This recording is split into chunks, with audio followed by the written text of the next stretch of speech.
Secret friends, unite!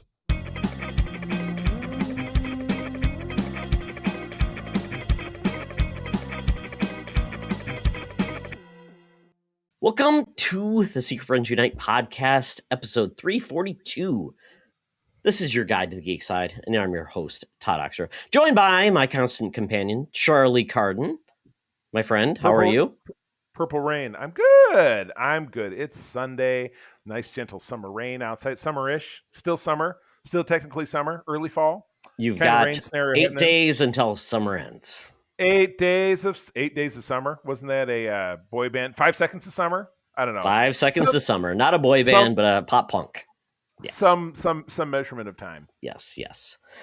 So we are back together to talk about the things, all things nerd, apparently, geek media, what you would have in the world of comic books, sci-fi, fantasy, TV, and movies. And just let you know, check us out on YouTube and on your favorite podcast service of choice. Review us, subscribe, and also give us a rating, because we want to hear what you think about our shows, and we would love to add on your thoughts, your comments, and things you want us to talk about on the show. But with that, we though, want Charlie, to give people what they like, and you know what I like. Oh, what do you like? I don't know how much I like it, but I know I was reading this title back at the end of 1991. But we have a comic, as we do it every week, that matches the number of our episodes. This is the original Avengers run, number 342. We have a dude with pasty white skin and basically Arnold Schwarzenegger's outfit from Terminator 2. Messing up the Avengers. Yeah, he's wearing a big old long trench coat. Okay, the trench coat's a little different than Arnie. Is it a trench coat? It looks like a leather jacket with the sleeves rolled up. Well, but if you look behind Cap, there's like the tail of it, right? So this guy's holding Captain America by the throat, and he's holding Rage. We talked about Rage before. He was the kid who was toxic waste, aged into an adult, and he had superpowers. And then we have, this was during the very brief period of time when Firestar and Night Thrasher from the New Warriors, which is one of our stories we'll be talking about, were members of the team, along with the Falcon for like 5 seconds. Falcon was very much like, I think he would stop by to do his laundry, and then he'd be in an issue, and then he'd be gone. Because he was never like on the team for like any kind of duration of time. So that was a weird guard. That was, just prior to like the Leather Jackets era, where you had Crystal and you had Cersei, who's from the Eternals, and I don't know if that's Angelina Jolie's character. Maybe I don't think so. Eternals. No, I guess we'll find out. She's one of them. No.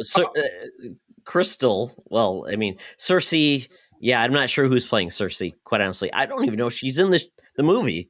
To be honest, I would think she's literally the only Eternal I'm familiar with because she was in the Avengers. But anyway, background to this just says hate, which of course reminded me of the famous Player Haters Ball sketch from the Chappelle Show in the early 2000s. So I saw it, and it made my hate bubble smile.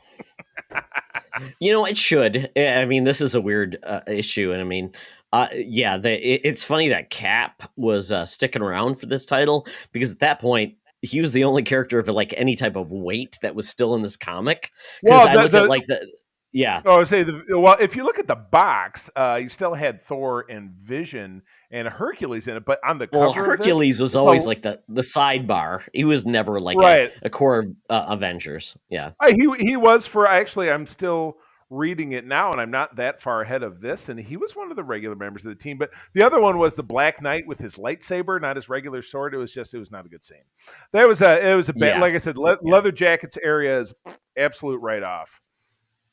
Nobody remembered that era of the Avengers. And quite honestly, I would say the Avengers has a lot of probably more bad than good stories until you got into the 2000s. So, you know what? Let's look forward to the great stories of the Avengers versus the bad. So, you know what? If you've got some great Avengers stories you want to talk about, let us know.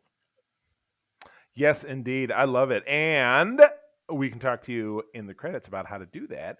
But in the meantime, let's bop on over to the corner of D Street and Main down in the Bowery to talk to our number one news correspondent since 1947, Madam Webb, with the rumors and news. So let's do it. Now it's time for Madam Web's Rumors and News. Take it away, boys. Thank you, Madam Web. Yes, we're sitting in the news section of the podcast. So, Madam Web, thank you for being around. I know you are probably between gigs, driving school buses, managing daycares, and coming up with alternative remedies for managing COVID. But you know what? We don't want your voodoo magic to come around our podcast, but thank you for sharing your stories. But in the meantime, we've got many stories to talk about this week. The first one, though, we got a trailer for Matrix Resurrections, which, Woo! Wow, talk about, Woo! I know. You know, I don't know what, I mean, the Matrix is such a weird property because it started off so good and then it ended so badly. We had video games, we had an MMO, we had the movie, we had multiple sequels, and we had the brothers that made it, and they've transitioned actually. But we have only one of them coming back to revisit this franchise, and that is Lana Wachowski to come back to Matrix Resurrections. Is Lana Wachowski a man or a woman? Lana transitioned.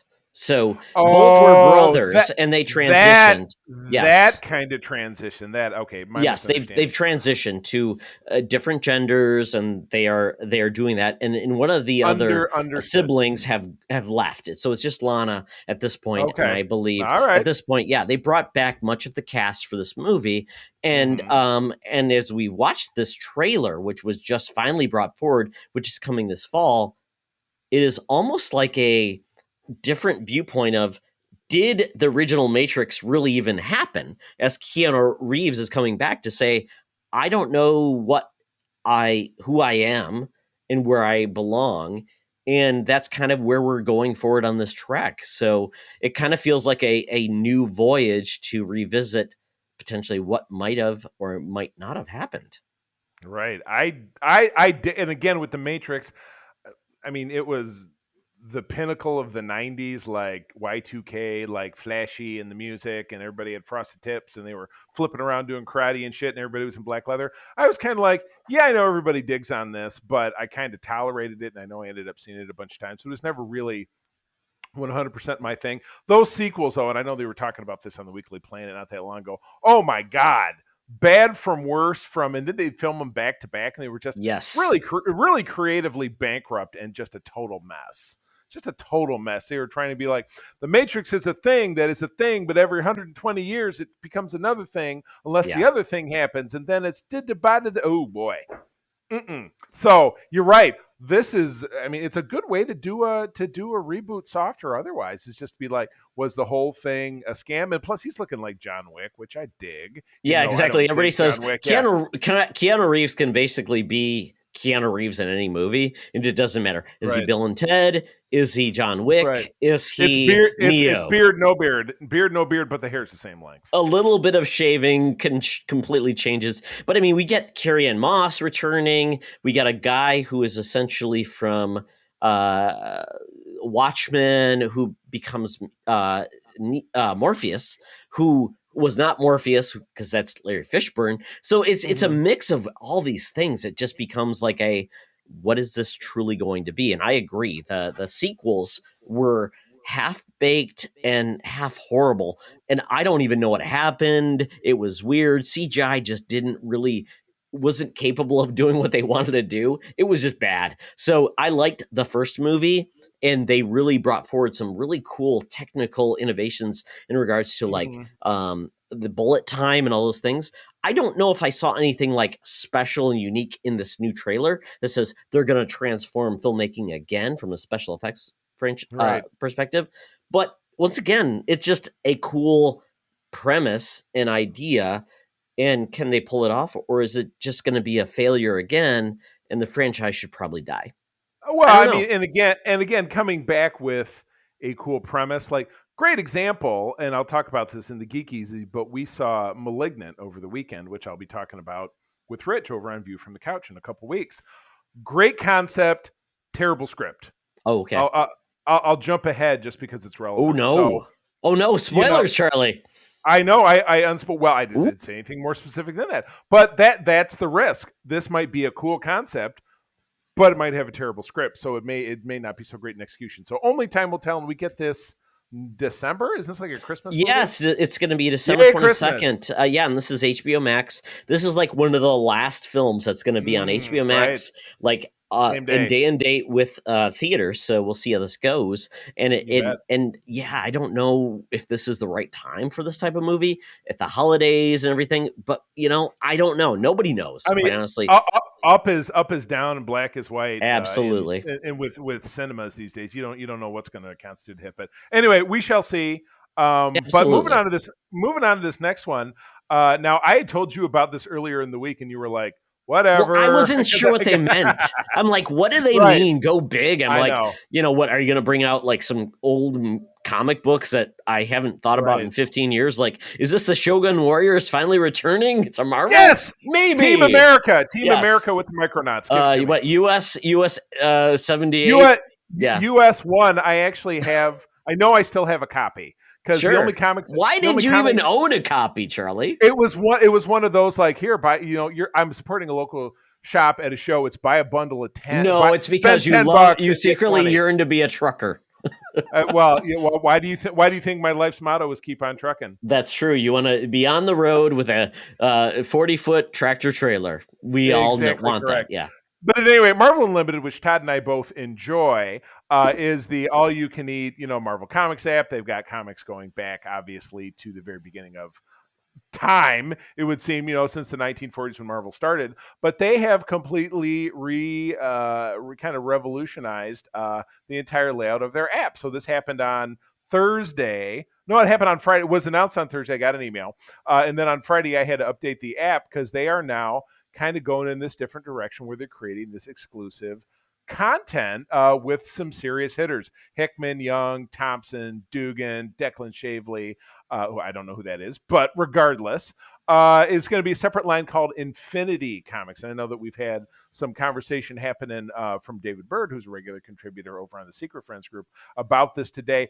I'm still going through my Avengers read through, so I read a comic today. Didn't notice a huge change in how that was laid out, but I've not dipped into these comics yet, but now seems like kind of a good time to try it, because I would imagine, without even really looking, that they're going to be unique tales for all of Marvel's big hitters. You're going to have some Spider-Man, Avengers, Fantastic Four, Captain America, and that all sounds pretty cool to me. So I don't know, Todd, have you dipped in yet? Did you update and check it out? I did, and the big part is, the Infinity Comics are kind of cool. They're creating specific, unique comics only to Marvel Unlimited, which DC has done with the Infinity app, where they make comics are only you can get from our app. Very cool. Right. What I couldn't find was the new Infinity Comics, which I don't know if they're live yet. But the thing that they're doing, Charlie, which I think is really cool, is they're making them to really take advantage of the medium. Right? Digital comics, reading from a up layout to down, right? Versus side to side, which I'm like, that's kind of cool, because we struggle with that because of the comic. It's side to side, and proportionally with those older comics, that could be a real issue. And they've done some cool things with doing we're going to do only by frame to frame, so you can kind of do that. But it's like comics ultimately is a really unique medium where sometimes you need to be like, this page is going to happen, but the next page is going to be a huge surprise. Don't look at that next page, because you don't want to be surprised, even though I'm reading the comic and I'm reading it. So I see the surprise on the next page, but is it because I turned it, something cool is happening on that page? So comic creators are always doing a unique thing with the way the medium works with a paper copy. But if you think about that, from going from top to bottom, as you do news articles, things like that, that's kind of cool. But it takes a different set of muscles creatively to do something like that. So I like that. I just don't know the Infinity Comics, because when I looked at the app, I'm like, did I update it? I don't know. But I want to check out the comics and see how they flow. So I don't know, but I like the app, and maybe it's there, but I probably need to really understand if it's ready in my app or I didn't screw it up and I'm ready to go. Right. Well, yeah. All you can do is play with it, but I didn't. Yeah, exactly. exactly. I feel like I saw him, but I didn't. I was doing other stuff today, so I didn't. Yeah, really I mean, did you see any? I didn't see an area where it said specifically Infinity Comics, where these are the ones that are specific to the app. So I missed that. So if anybody knows where that is, or Charlie, if you see where it is, tell me, and I'd love to check out those exclusive comics because the DC exclusive comics on Infinity are Infinite are really cool. So if these are cool comics that I can only get on the app, that's cool as well. And it's a reason to subscribe. That's definitely something. If we can settle on something we want to break down, we can kind of talk about the experience. Absolutely. It's pretty cool. So maybe we'll do the next that. episode. Right. Yeah. Maybe the next episode we talk about Infinity Comics. Infinity Comics. Well, let me roll forward, and I'm going to do this one kind of quick because we covered this not once, not twice, but now a third time, which is only the first time. But I am new, Charlie, so inform me. You're speaking directly to me because I'm like, what did I miss? Because I did not watch the Star Trek Day. You're right. So we did the Star Trek Day. We tried to do a special issue. We had tech issue, myself and Rich and Aaron. We had tech issues 2 times. So we published it and scrapped it, and then we recorded our regular episode today, episode 50, which you'll have already listened to potentially by the time you're hearing this. But yeah, Star Trek Day was celebrated on Wednesday of this past week. It was 55th anniversary of Todd, as I've mentioned, the airing of The Man Trap. The first televised episode of the original Star Trek. Which man was trapped? Was I trapped? We already covered this. It was mostly Dr. McCoy, but at one point Spock had to punch a woman. At the same creature tried to seduce Uhura. I know, it's terrible. It was really bad. But anyway, we got some solid information on Star Trek Prodigy, which is going to be a animated program geared towards children, airing on Paramount Plus under the Nickelodeon brand. When? We are going to see that on October 28th. Ooh, so nice. About 6 weeks from now. So we're very excited about that.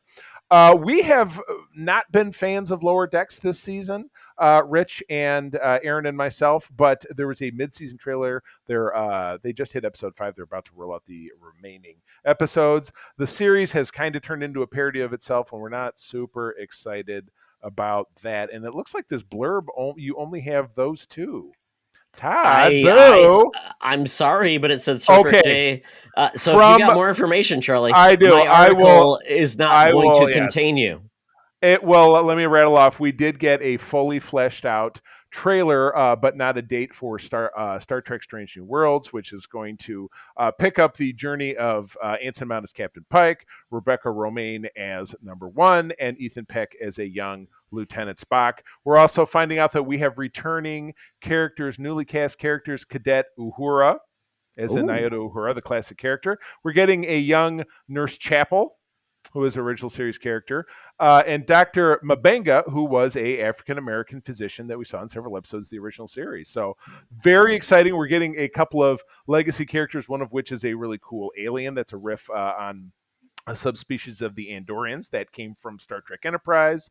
We're getting a kind of generic security officer, and we're getting another officer whose last name is Noonien Singh, a la Khan Noonien Singh, although that was not really gone into with very heavy detail. So that's pretty exciting. When is that? So is Charlie? What is that taking place? Is that taking place post Discovery? Or is that before? Much like the date of its premiere, that has not been verified. So we will I hope it's post-Discovery. Yeah, I hope it's post-Discovery. Yeah. Well, I would imagine it would be, because it would be tough. It would be tough to capitalize on the momentum of our main 3 characters without capitalizing on things that we've already seen them do. So it just doesn't necessarily. You hate to see Spock, go back and regress versus be where he is today. Well, right, because that whole Discovery Season 2 was this emotional arc for him, and it'd be a shame to see that go away. We did find out that Picard will be Season 2 will be joining us in February of 2022, and we got this beautifully fleshed out trailer that talked about Q coming back, which we knew was going to be the driving force of the season. But Q decided to meddle in time, and he is at some point in the 21st century, he changed something which turned the entire Federation or world as we know it into a totalitarian state that our characters have to fix. So we do get our little gang of folks back in 2021 or thereabouts in Los Angeles. You see some fun stuff like 7 of 9 and Rafi have to steal a police car. You see these crazy scenes of this very Nazi Germany-esque Starfleet with the black uniforms and the marching and the big, flag banners and different stuff. And you see a new Borg Queen who's going to be portrayed by actress Anne Werschering, which we've already talked about over on Code 47. So that was pretty awesome. We did get obviously that Lower Decks yawn mid-season trailer, and then we got a beautiful snippet of the remade 4K HD remaster of Star Trek: The Motion Picture, the director's cut, which has been languishing in standard definition since its release in 2001. So that's what I'm super excited about, because that very misunderstood film, but it's very grandiose, directed by the late Robert Wise. It's something unto itself, and to see it in 4K, and it will also only be exclusively released on Paramount Plus, so you'll be watching it there anyway. Pretty sweet. So yeah, I would say the day was a success. There were a string of panels and different stuff, which you can kind of take from what you will. But as far as the news announcements, there was some really great stuff. So we're pretty fired up.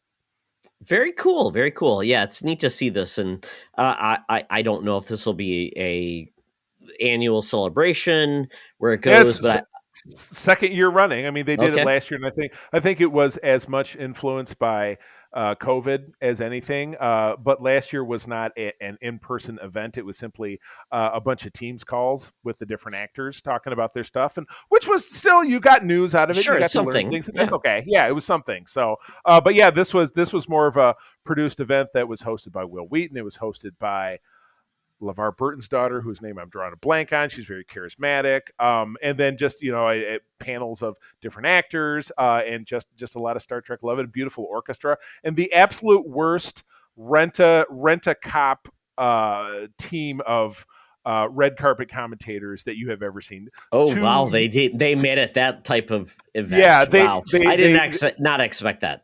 They got two women from a talent agency who had never seen an episode of Star Trek. They were mispronouncing actors' names, mispronouncing show names, mispronouncing character names. Red carpet probably doesn't work for this type of event. Make it just online, and maybe the fans can bring in comments versus the web and do those sort of things. Yeah, that's probably a good idea. Yeah, it was not great, but anyway, we got quality news out of it. Some of the panels were pretty enjoyable. So anyway.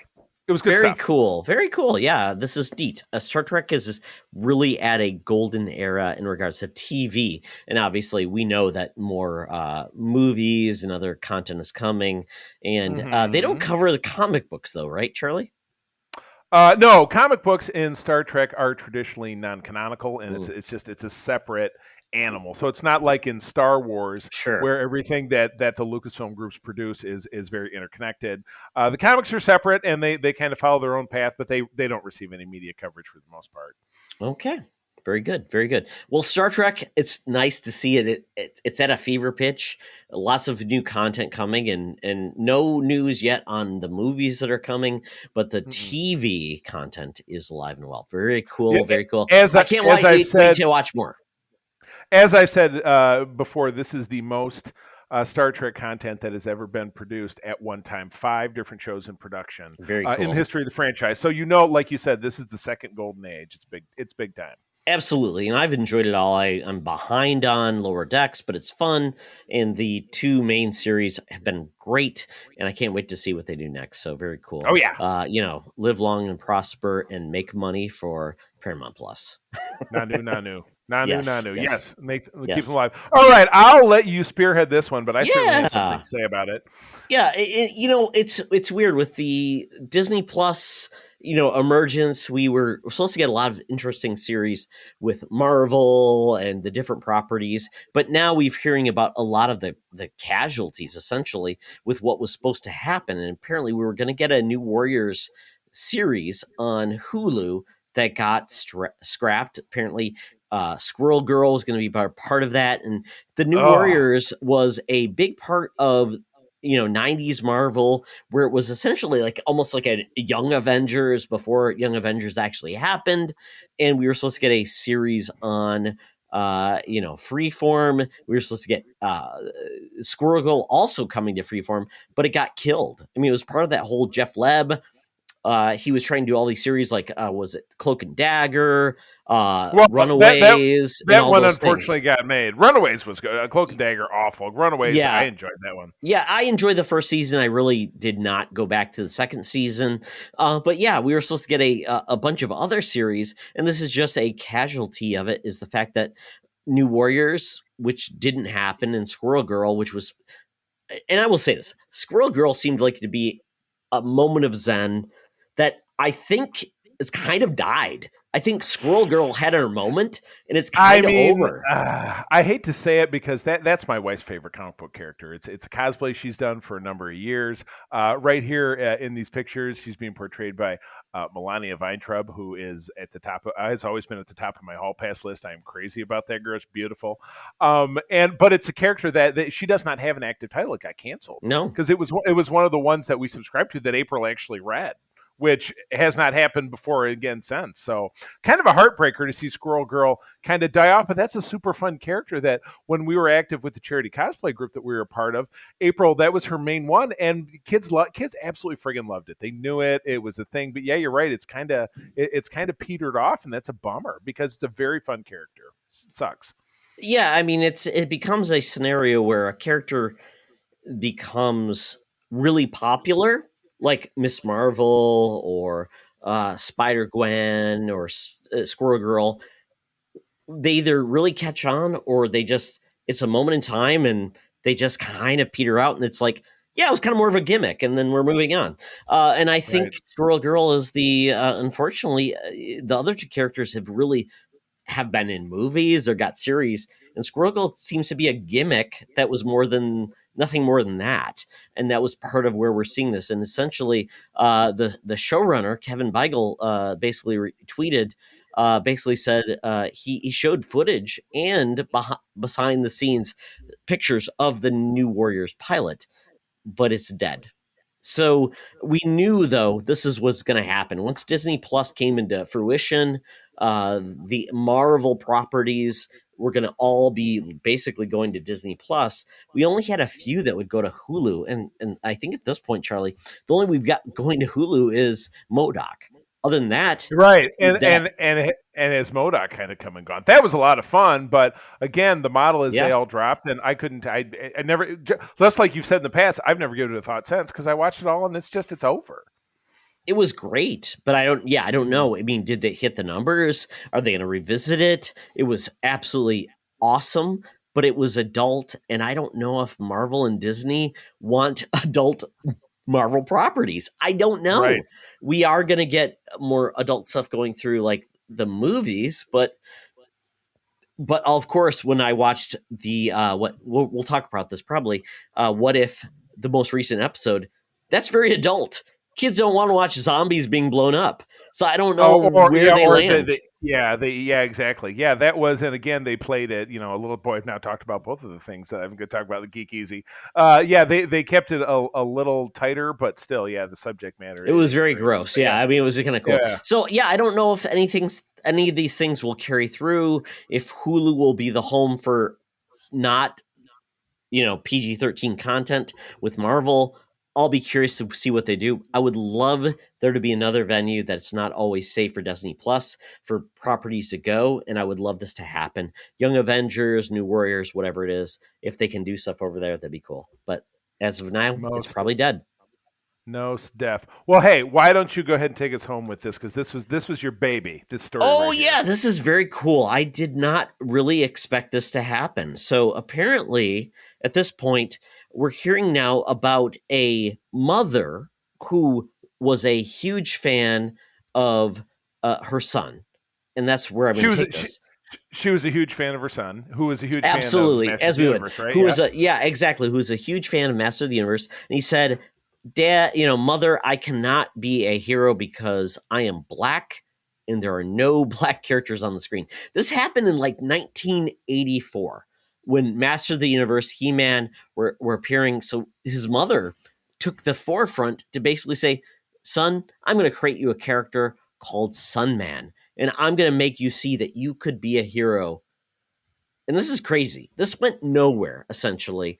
But now Mattel came forward and said, we want this to happen. And it was really cool. There's a video on it that I watched. I'm like, this is amazing. The fact that Mattel has embraced this. They had their character designers, they had their figure producers, and also all of the talent that actually manages Mattel said, you know what? We're going to take this character and put it into the He-Man Masters of the universe, and we have now created a character. It's Sunman. This is very cool. And it's a heart-touching video with the mother talking about this and the journey it took, and the creators and marketing managers and producers and character designers and Mattel saying, this is important. And we're going to make Sunman a character within the Master of the universe. So, back in the day, this mother created this for the son, and it just it was a drawing he had, that language, and somehow this came to Mattel's attention recently. Recently. Okay, that is, and frankly, it's a pretty sweet looking character. I can't quite tell if he's got like a big neck piece or is that a cape or those are feathers because he could fly. Oh, so gotcha. Like feathers, yeah. He's got the big torch and kind of the Captain America-esque green shield. This dude's badass. I'm down. You know, if I was a He-Man collector, and his face, he has a very young face, and even the hairstyle is very 1980s. It almost looks like a little bit like Gary Coleman. You know what I mean? But that's awesome. That's very cool. I do like that. Sunman was created by Yela Alsason, who is the mother of a son who wanted her son to see a character that looked like him. Very cool. And he's coming out, and it was funny because they mentioned in the video, a very cool video. If you just watch, it's like 5 minutes long. We have it here, but basically this is a vintage plus. So basically it's what the character would have looked like back in 1986, but they added a bunch of articulation and different, basically pieces to go along with the character. So very cool. I just love this because it's amazing how many people that were our age, Charlie, that ultimately said, I'm not a white character. Why can't I have someone that looks like me? And they were just unheard, but now they can be. So this is very cool. I love the story. I love inclusion. Very true. Yeah, no, yeah, it's society marching forward, and like you said, things that are representative of that should be something that everyone celebrates. So that is awesome. I totally agree with you. Yeah, very, very cool. Check it out. It's very fun. We'll include links to the story going forward on our website. So check it out. Sunman has joined with He-Man, the most powerful man in the universe. But with it's on man. Absolutely. So with that, though, we move and we check in with our favorite establishment for all that's nerd with libation and exciting places to hang out, talk about all we love in the world of nerd, and that's the Geek Easy. So let's go. Talk nerdy to me. Talk nerdy to me. We're setting the Geek Easy, the cover bands, playing our favorite cover tunes, and we are getting our nerd on. So Charlie, what's going on, man, in the world of nerd? My goodness. 1-2 punch. I was at the cinema, and then there was some new programming on this week. But I'm teaming up, and Todd, as you have, with our shared podcasting husband, Rich Davenport. He does a couple of shows on his own. He's on our Code 47, but we're helping him out with his View from the Couch podcast over the next month or so. And one of the selections that he made that I'm helping out with is a movie being released by Warner Brothers called Malignant. This is a James Wan film. Of course, he's a famous horror director. This was an original IP, but what's basically going on with this is that it's the Pacific Northwest. It's Seattle. And it's is the that early where 90s. all horror films happen? Well, Maine and Seattle. It's a pretty scary place, and it's funny to jump forward. There is a good 15 to 20 seconds at one point of a camera going around Seattle from about 4 different angles with it raining and gray so hard that you can barely see what's going on. I turned to April and I said, is this really necessary? We know it's in Seattle. Everybody knows it rains. Everything about Seattle is miserable. Have you listened to grunge? Just come on. But at any rate, I'm only happy when it rains, so it must be true. Right, yeah. Exactly correct. But at any rate, back in '93, at this mental hospital, there's this what appears to be some kind of weird experimentation, causing a fit and killing people behind a cloth. And the doctor rushes in and says, "It's time to cut out the cancer." And I'm like, this is painting a picture of how bad the screenplay of this movie is, because the script, the dialogue is on par with the movie Infinite, which we talked about months ago, and I'm reviewing again to also do an episode of From the Couch with Rich on. I don't know if they get a seventh grader to script these, because it's really that poorly written. But what happens is we flash forward present day. We meet a pregnant woman who has an abusive husband. They're having an argument. He pushes her around, smacks her head against the wall, and knocks herself out.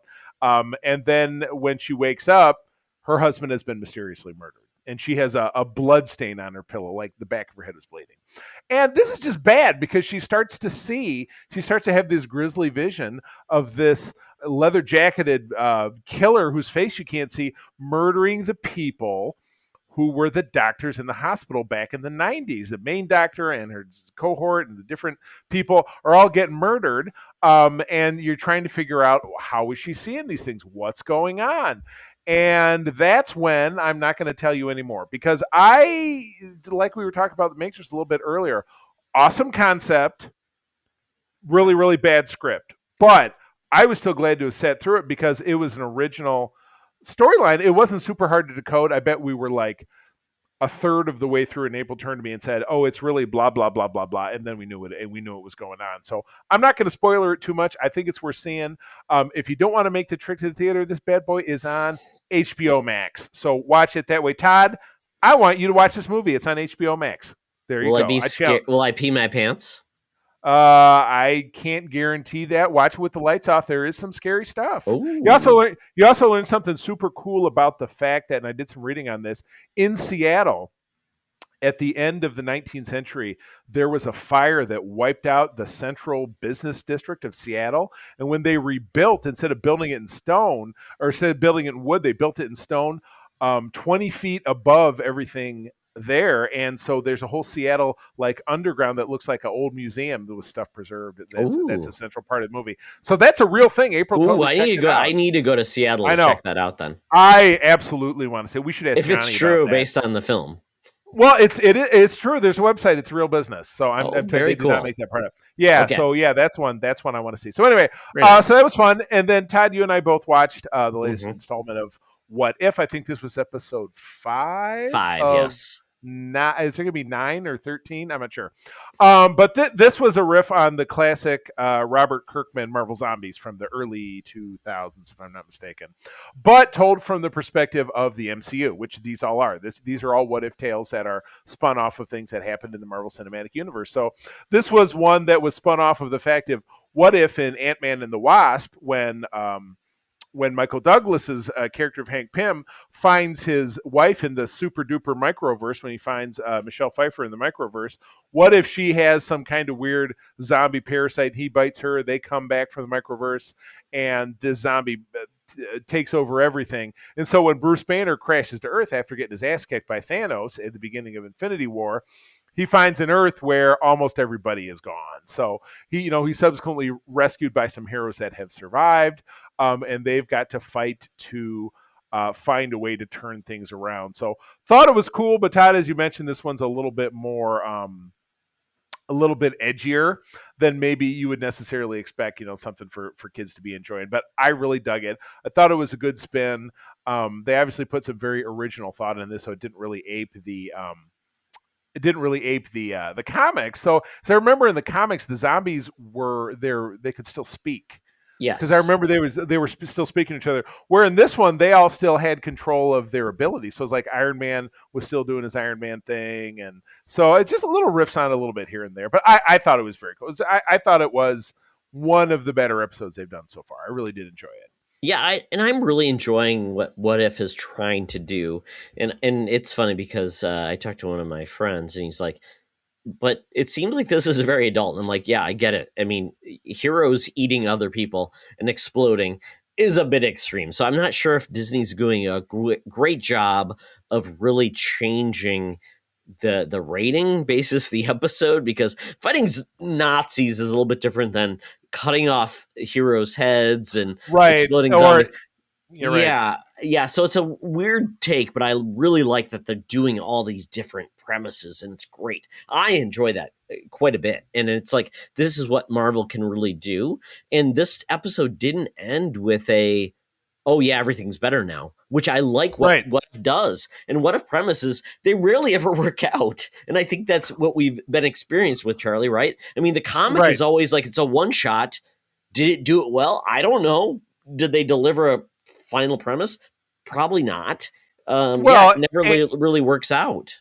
And it's really rumored that these are all that all the threads are gonna kind of draw together in some fashion, and the end of this season will, and I believe it's been renewed to be back again. Oh, I'm sure it should be. We'll have some kind of interconnectivity, not only within the worlds introduced, but then also to possibly spill over to Doctor Strange in the Multiverse of Madness, or even into Spider-Man No Way Home, or No Way Out, or No Way whatever it is they're calling it. So so working the animated connectivity into the live action, I think would be pretty sweet, because I would love to see Haley Atwell back, because I was surprised they went where they did, Charlie. Quite honestly, I'm like, wow, they exploded things and it had things going. So I love this premise, and I'm like, it's great, because I mean, it's going to take time for the MCU, because it's a big a whole thing.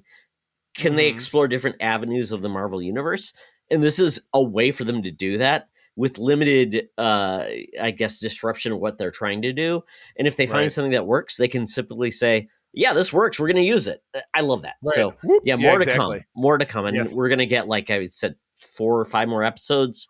And I love this, and I can't wait for more. So I love that we're getting this, and not just more of the same. So Disney Plus, God almighty, I love what you're doing. Keep doing this stuff, and some of it will not work, but you know what?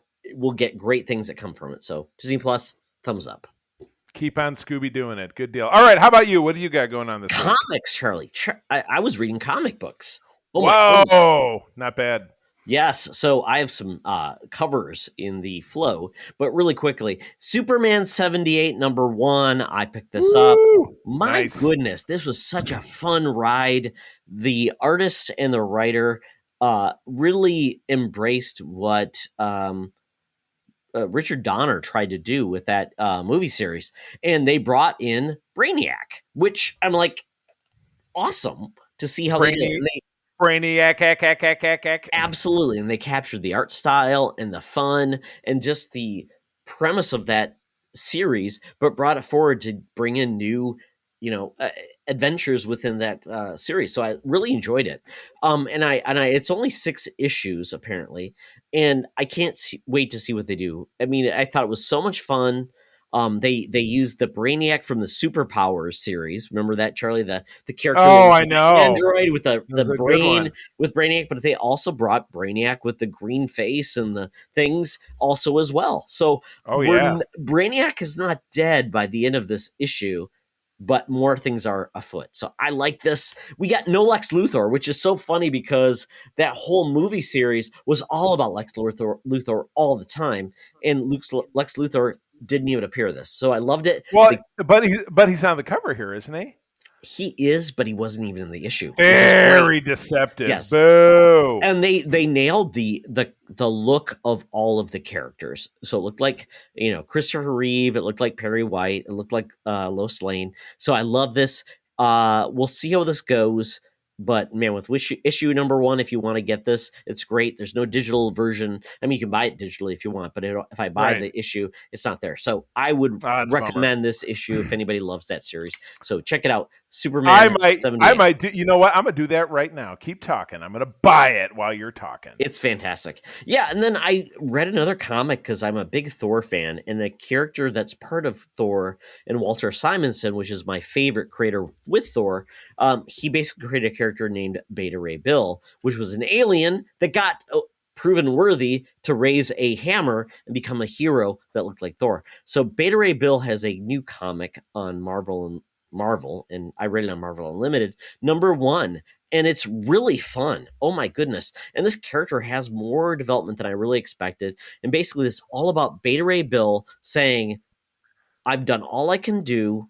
I'm heroic, but Thor destroyed Stormbreaker, my hammer that allowed me to be not a demonic horse to fight evil forces, and now I'm stuck in this form, and I'm unhappy, and I want to be heroic, but what do I do? And he's just kind of unhappy, but he's got to take on Fin Fang Foom, Charlie. Fin Fang Foom! I have a song title that covers all of this. Beta Ray to Thor, Rick Springfield, 1981. I've done everything for you. You've done nothing for me. Absolutely, and that's addressed in this comic, and this is kind of where it goes. Yeah, and I didn't realize this, but Beta Ray Bill has apparently he was chosen as a young lad to basically become a hero from this race, and he was paired with a starship called Skulldugger, I think it was named. The starship. That sounds right. Yeah, so it's really cool, and he just is at the end of this comic. He's like, he's doing a call, and then he wants to, and he has a relationship with Sif, and apparently he used to be able to change forms to be more human. I would imagine because talk about a horse face. Exactly, and then it was removed from him when his Stormbreaker was removed, and he goes to talk to Sif, and she says, "How does this happen?" And they're about to get close and personal. He's like, "It can't because I've been." My ability to transform has been removed, and it's depressing. It's sad. It's like, and he feels so like limited, and he leaves the end of the comic like he's taken off. And he's like, I've got to figure out what I need to do with my stuff, and he's going to go to Odin and say, give me another hammer that allows me to be a hero, but also be who I truly am. So this is a cool comic, man. I really dug this. That's kooky. No, and that one's on Marvel Limited. I did just purchase Superman 78, and I subscribe to the series because you know what? If I dig it, I'll talk about issue 2. I'll make you that commitment if I like it as much as you did. It's really cool. I know you're a fan. So yeah, I love this though. I mean, it's a comic that I heard talked about, and I'm like, I love this. So yeah, it's on Marvel Unlimited Beta Ray Bill #1. Maybe there are more, but I mean, it's really the art style is really cool too, and the battles are neat. It looks awesome. The art style's cool. So check out Beta Ray Bill. Walt Simonson, man, oh man, I can't believe you created this character, but you're awesome. So there you go. Good stuff. That is it for the Geek Easy, Charlie. Wrap it up. Well, we're going to take it back. We're going to take it back to a classic, to a game. But in order to do that, we do have to square off against the mutants in the Thunderdome, in the land down under, making you chunder in a fried out combi, heading you a Vegemite sandwich down in the Thunderdome. Let's do it. Welcome to another edition of Thunderdome! Thank you, Tina. We're sitting in the Thunderdome, and the mutants have been gathered for a topic or game to be entertained. And this week, we are talking about 20 questions. And so this is a fun one. So join us along our ride of Charlie and I quizzing each other on the character or person or whatever is this topic. We have 20 questions to figure out who it is. So Charlie, would you like to start on your journey in a comic book character that is now potentially beyond the page? I would like to receive. So you I have to ask me. Yes. So I have to be the one that guesses the character. Okay, I will start. So Charlie, guess your first guess on the character. No, I'm going to receive, which means you're going to ask me. I'm going to ask the questions. I thought you would receive. I am receiving your questions. Okay, so you will kick it off, and I will ask the questions. So very good. So very, very much. So is this a comic book character that has been in a movie? Yes. Okay, great. Is this a comic book character that's been on a TV series? Yes. Oh, 2. Okay. So comics and TV. Is this a Marvel character?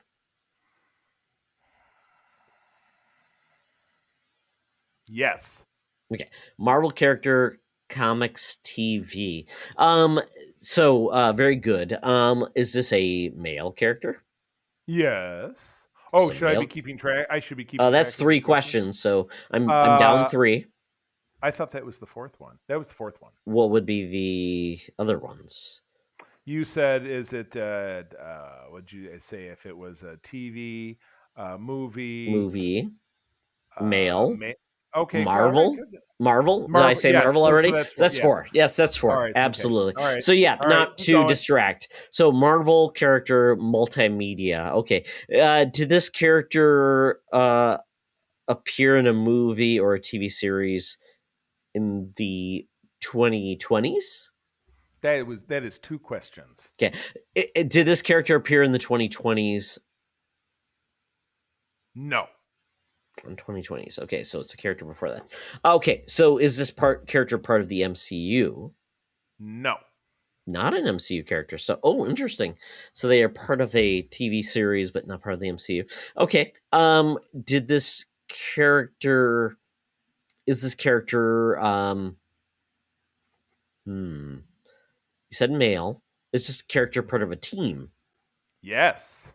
Part of a team, male, not part of the MCU as we've seen on TV and movies.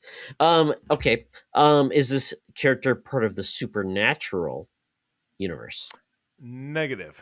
Not supernatural. Is this character have abilities beyond a normal human? No.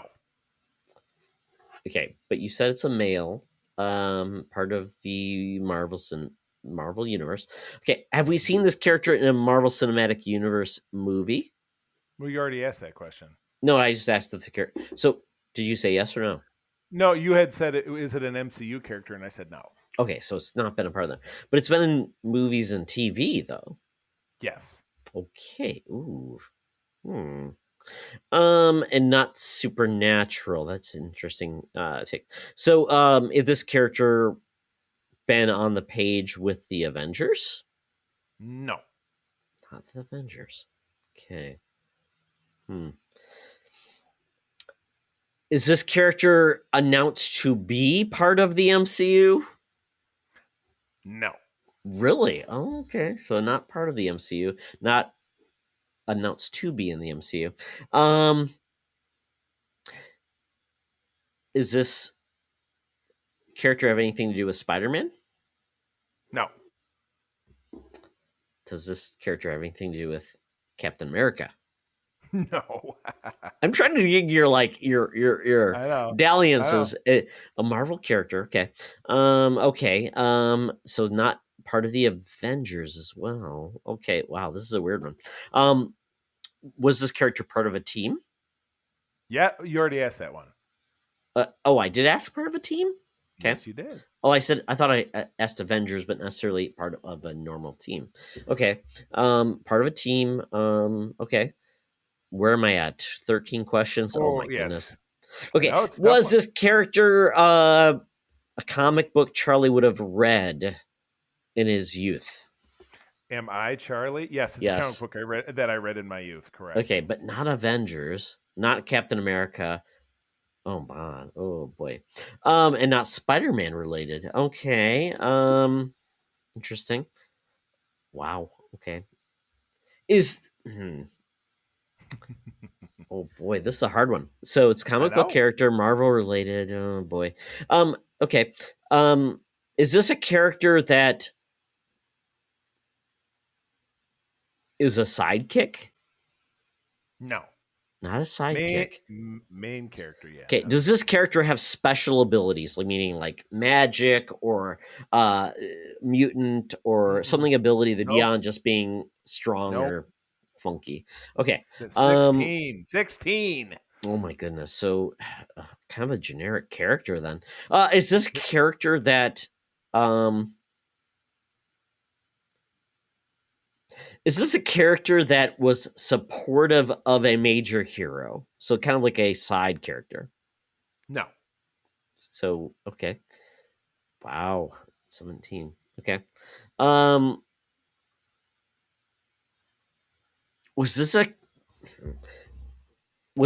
Did this character have his own comic book or his or her own comic book? Well, you had already asked me if they were part of a team, and you've now asked me 3 times. They were part of a team. Part of a team, but did that team have its own comic book?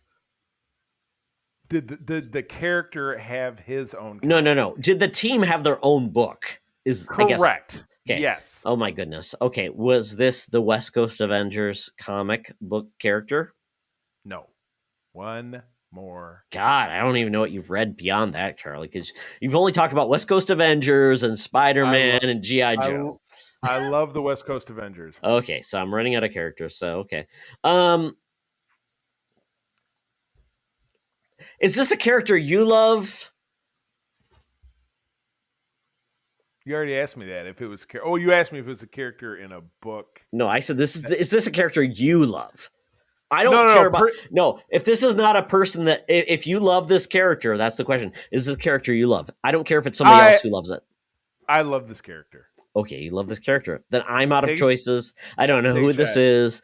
I'm like, is this Rick Jones? Is my question. Is this Rick Jones? No.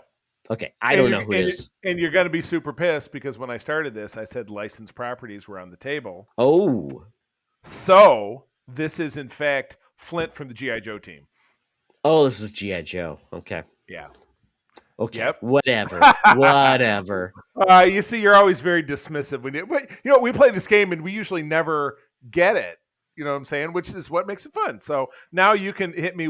I would not get Flint anyways. I'm like, he's a generic character that looks like another dude who looks like another dude. He was one of the main characters in the book. But I couldn't tell you between him and Hawk. I could not between General Hawk and Flint. They're essentially, it's a dude, white dude with doing a thing. It's a dude doing a thing. You're absolutely correct. Exactly. But that does obviously give me the opportunity to ask my first question. Okay. You're going to have to keep track. So that is it. I lost. I am a loser. Loser of the losingest, I guess. Loserstein. Yes. Okay, so that'll give me a chance to ask my first question. Sure. Which is this character part of a licensed property within comics? No. Okay. Is this a character that is featured in publications made by the Marvel Comics? Yes. Okay. Is this a character that has appeared in Marvel Cinematic Universe productions? No. Oh. Would this be a character who has been acquired and will appear in one of those in the future? I will say not acquired, but I would say no. We have no intention of this character in a Marvel comic or MCU. And an MCU production. Correct. So not an X-Men, not a Fantastic Correct. Four. Okay. Is this character human? Yes. Is this character male? Yes. Male character, never intended to be seen on the big screen. Does this character have superhuman abilities? Yes. Okay. Is this character a member of the Starjammers? No.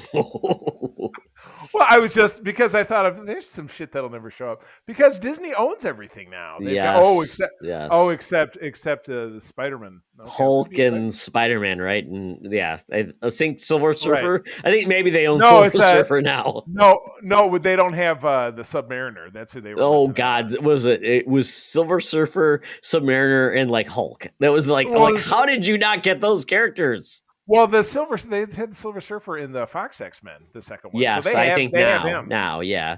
I'm like, how did you not get Hulk? How did you not get Submariner? Like, the hot Submariner, yeah, right. audience is huge. Yeah, it's that Speedo. Well, it's funny. It's feel like we're hiding in plain sight here. So, okay, is the character potentially Marvel's first mutant? No. Okay. Is the character a big green rage monster? No. Are you keeping track? Are you not? Are you? I am. I'm in the text. I'm right here. Yeah, 10 questions gone, Charlie. You have basically 9 left and 1 guess. I don't. I mean, what does Disney not own that they're going to put up on the big screen? Oh, this is a fun one. Because I made it not obscure enough that you wouldn't know it. Oh, okay. All right. So, God, because they own everything now. So what could it possibly be? They do, and they could use the character. I'm just but that was that. Oh, so what you are really intimating is that the character, it's not been announced that the character will be used. Absolutely. Okay, very good. So did I ask if the character was on a team? Did I ask that question? Nope. Okay, now you are. Is the character on a team? Maybe. I'm not intimate enough with the character to know if he's been part of the team. I think he has, but it's not something that would probably be on like your major radar. Okay, gotcha. Is the character part of the Olympians family? No. Not Hercules. Okay.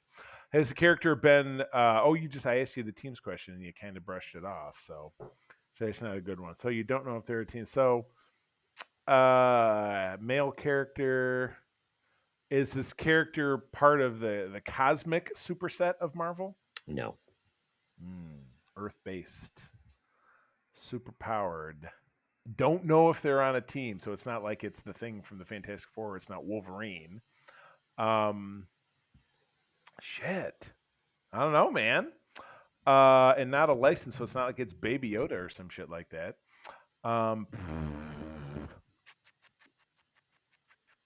He's a character where I would be. I mean, maybe he showed up somewhere, but I'm like, I would be very surprised. Yeah, but it's not like an X-Men. Like, it's Cyclops. No, blah, no. Blah, blah. It would be a character though. I think is on your radar. Maybe one that's on my radar. So it wouldn't be like Ghost Rider, because Ghost Rider's been in MCU stuff. I'm just thinking of like current Avengers, like Black Panther, Captain Marvel. Male character. He's a character we've talked about. I was going to say Beta Ray Bill, but he's a human. Not this episode. We have not talked about this. That's like a kind of a current question. And it's like, have we talked about this character in this episode? Right. No. Right. Yes. This character's first appearance in the Marvel Comics, did it happen before 1980? Ooh, I really don't know. So that just probably clues you into this character. Okay. Who's kind of a dicey origin story. Dicey origin story. I wonder if was this android? Was this character was male and human? Right, that was covered male and human. Male and human, not inhuman. I don't know if he's an inhuman. No. But do we really even know? Do we know about any of us about the Terrigen mists? We don't know. We do not know. It's not Black Bolt, I'll tell you that. It's not, or Triton or Gorgon, yes, or Crystal or Medusa. Yes, no Inhumans need apply. I was trying to figure out if it was maybe the original like Human Torch, who was an android. Jim Johnson. I can't remember his name. Yeah, who technically appeared in an MCU film. 1945. Yeah, he was in the World's Fair in Captain America. 1942 World's Fair. No, you're deflecting, Charlie. Let's get back on topic. Am I using my sling ring? Yes, deflect? You are. Yes.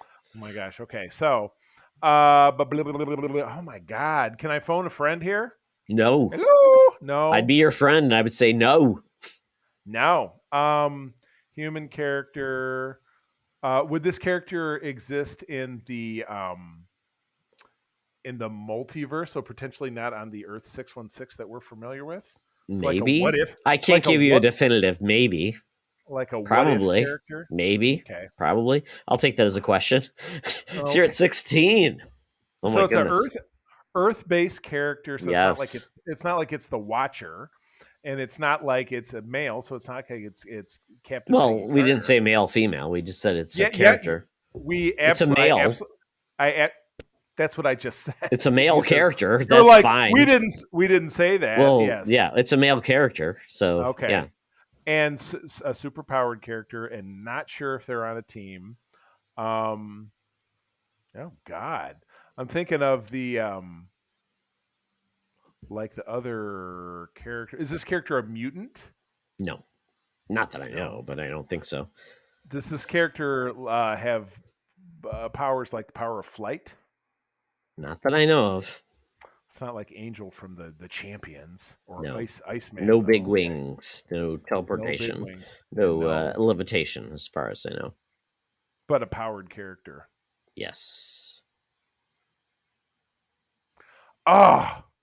And not a licensed character, so you're not pulling that one out on Nope. me. It's not like it's actually Duke from G.I. Joe. No, it's not a licensed character. No. Right, exactly No. correct. Okay, so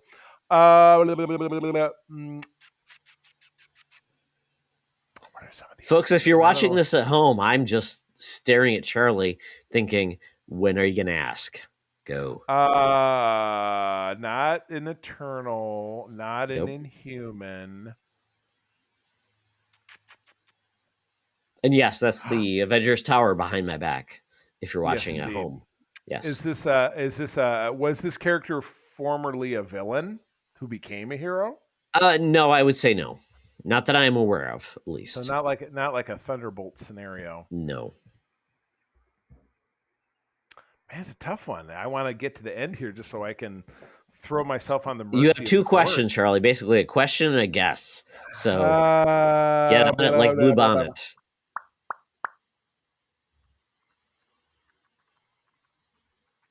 But we don't really. So is this a character? Yeah, I asked you that before the 1980s. So do you have an idea when this character debuted?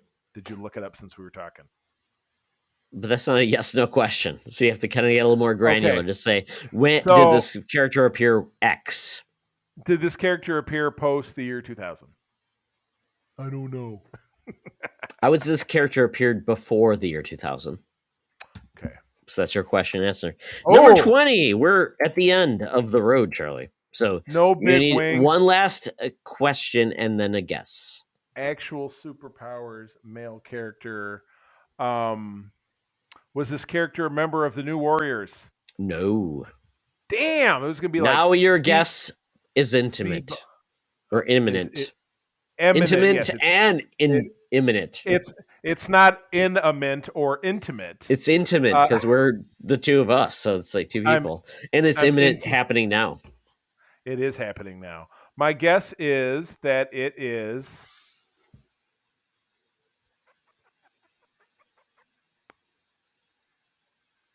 5, 4, 3, 2, 1. The Falcon. It is Brother Voodoo. I believe he's a character from the 70s, just so you know. Well, that's what I'm saying, because I said he appeared before the 2000s. So, well, yes, but my earlier question was it before 1980, and you said, I don't know. I don't know. I mean, maybe 70s. I'm assuming. Brother Voodoo. Yes, probably. But I think I mentioned even before the. Yeah, I think probably Brother Voodoo. And I think he was like a Sons of Midnight. I think so. We don't really know much about the character. He's very mischievous, and he's very mischievous or just mysterious. Mischievous, all those things. Brother Voodoo. Sure. Check him out. He probably appeared in issue of like Dracula's House of Midnight. I don't know. It was Marvel. I swear to God, there's a title called Marvel Jungle Action. Sure. Oh no. I know. Yeah, I don't want that, like Charlie. Marvel Chillers or Marvel Horror something. I don't know. You can look it all up, but it's a bunch of as long with Frankenstein and Werewolf by Night and. Yeah, Jericho Drum is the name of the character. Apparently his first appearance, I'm looking this up to see if I can find it. I'm looking this up. 1973, Strange Tales, 169. Oh, wow. Okay, so even before 70s. All right. Yeah. Well, as often happens with this, we do quite a job of stumping each other. So, Stumparoo! Yes, you picked a licensed property. I picked a character that is kind of like dicey, but he's come back and he's come back strong. So we love Brother Voodoo. He's cool. He's supernatural. He is on the scene making the dreams happen and killing supernatural. Yeah, so there we go. That is it for our show. That is it for the Thunderdome. And that is it, guys, for this week. So Charlie... I think it was fun. I hope everybody had a good time. Good time. So with that, Charlie, take us out. You got it. I'm going to say thank you, friends, as always, for joining us. I'm going to tell you, as always, that sharing is caring and to keep on trucking. Be the hero, not the villain. In the truck. Go big or go home. This podcast is part of the Secret Friends Unite podcasting network. Visit secretfriendsunite.com for more great shows, articles, news, reviews, and more. Secret Friends Unite podcasts are available on Apple, Google, Spotify, and other podcast services around the world. If you'd like to be part of the conversation, you can join us on Facebook or our new Discord server, or follow @SecretFriendsU on Twitter. Please subscribe to Secret Friends Unite on YouTube and visit our merch store at tpublic.com. Just search Secret Friends Unite. Thanks for listening.